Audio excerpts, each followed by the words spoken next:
Why should historians of American realist art in the 20th century pay attention to this source? Placid and rooted in dejected sensibility and desolation. These are just two descriptions of Edward Hopper's 1942 painting, Nighthawks. The urban scene depicting four figures in a fictional windowless cafe captures the essence of America in the first half of the 20th century, an industrialized landscape void of human interaction, a place where even the busiest of cities can become a breeding ground for loneliness and isolation.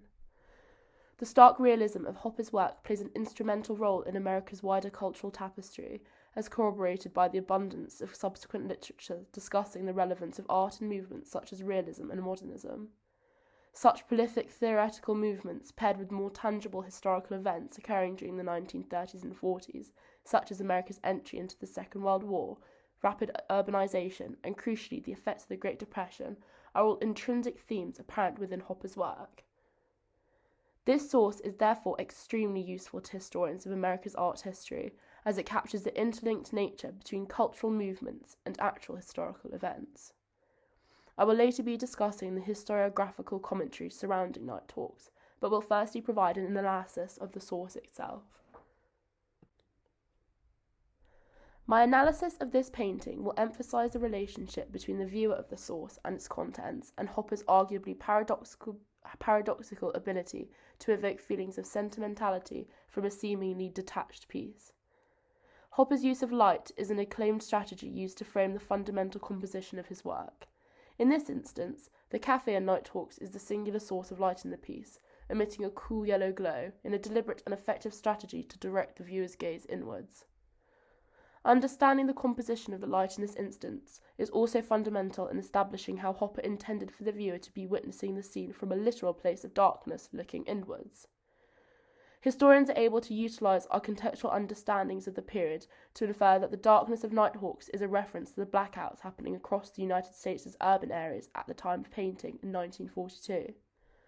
Hopper's own wife Jo wrote a letter to his sister Marion, stating how the blackout provided no shade over the skylight. Therefore, the literal darkness of Nighthawks is consequently translated into a metaphorical feeling of anxiety and foreboding that gripped many cities after the bombing of Pearl Harbor in 1942. This notion of isolation and alienation through our outsider perspective is furthered by Hopper's use of glass, or lack thereof, in the painting.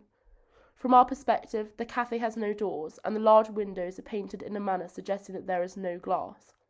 Once again, the same voyeuristic rhetoric is apparent, and we are given the impression that Hopper wants us, as outsiders, to survey the figures within the painting as if they are being put on display.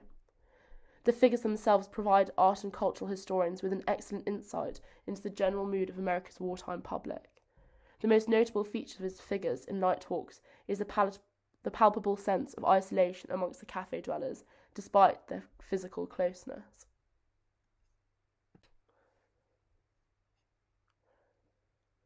Historian Gordon Thiessen speculates over the legitimacy of the couple in the painting, as, upon close inspection, the woman is wearing no ring. Hopper's use of colour is particularly poignant whilst assessing the only female character in the painting, with her hair, lipstick, and tight dress all encompassing a rich red, eliciting notions of femininity and arguably promiscuity.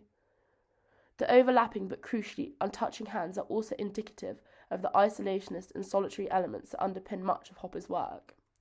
Therefore, interpreting Nighthawks from a sexual perspective allows much deliberation.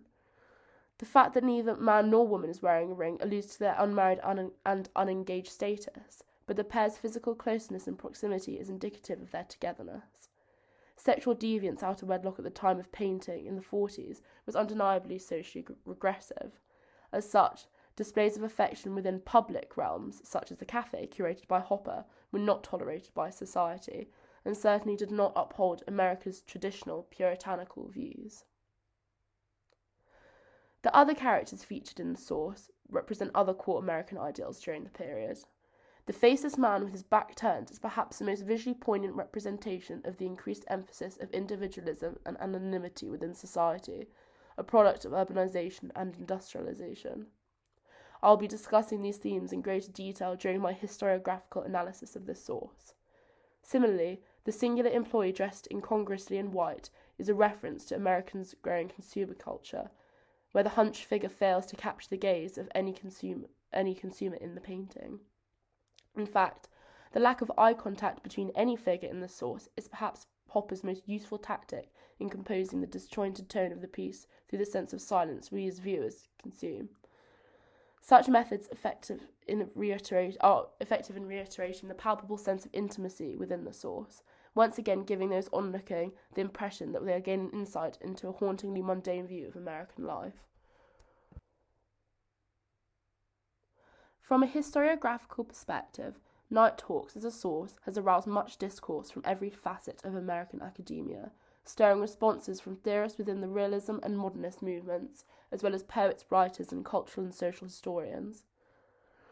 The usefulness of Nighthawks as a cultural reference point is corroborated by an abundance of historians who, rather ironically, argue that Nighthawks is a painting steeped in human and self-reflection. Theorist Victor Bergen notes how, quote, "We need not look for Hopper in order to find him. We may encounter him by chance at random place where his world intersects with our own," end quote. The surrealist conjunction between art and reality elicits a stark opportunity for self-reflection, where our own lived experiences are presented in front of us, as if experiencing déjà vu, a theory noted by art historian Philip Lipinski. The mundane nature of the scarce objects painted throughout are also a testament to this theory. Coffee, cigar adverts, salt shakers all add to the feeling of shared experiences between the painting and the viewer. Such objects are also indicative of the time of painting, and is useful to historians documenting the state of consumer culture. Despite Hopper's work being characterised as belonging within the discipline of realism, his ties with modernism is also discussed amongst historians. Erica Doss's assertion that Hopper's previous occupation with the advertising industry led to his conclusion that modernism consisted of paradoxical aspects. For instance, the clash between its promise of individual freedom and the manner in which those freedoms were expertly managed by powerful bureaucratic organisations. In reality, Hopper's primary motivation behind his work was the exploration of structures on the individual consciousness and experience. A letter sent by Hopper in 1939 supports this argument. Quote, "To me, form, colour and design are merely a means to an end. The tools I work with, I am interested primarily in the vast field of experience and sensation. My aim in painting is always using nature as the medium to try to project upon canvas my most intimate reactions to the subject as it appears when I most like it, when the facts are given unity by my interest in prejudices."